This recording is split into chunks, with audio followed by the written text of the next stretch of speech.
ina faɗa ita mace takalmi ce, takalmin ma ko ba mai sau ciki in ka saka a kafarka in dai danka ce ka sani, in ta maka yawa ta ka sani, in ta maka kaɗan ka sani, ko ba a gaya maka ba.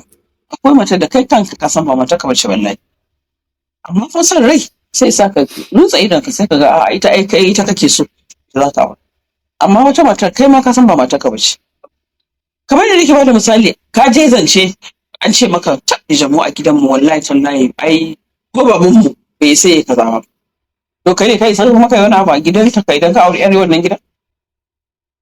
Ko ku kai zo zance ta ce kai zance kai yawa wannan bidiyon yana da yawa, ba zan iya playing din shi ya kai har ƙarshe ba saboda zai ja muku time sosai, amma na san a takaice ka gane ka fahimci abin da wannan matar take kokarin ta faɗa.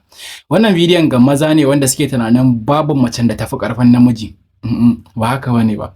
Akwai matan da kana ganin su ka san ba sa'anninka bane, dan ba washi ya ce zaran ba kalar yadin bane ba. Wannan haka yake. Kuma ga maza wanda suke zuwa zance su sake jiki su dinga ji, ka san akwai bambancin ji da kuma sauraro. Za ta iya kana ji amma kuma baka san abin da take faɗa ba.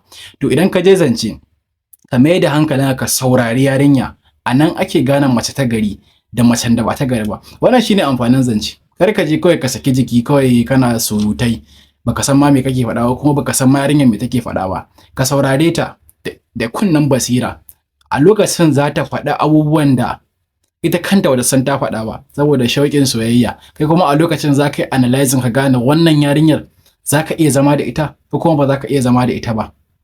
Allah ya sa mu dace.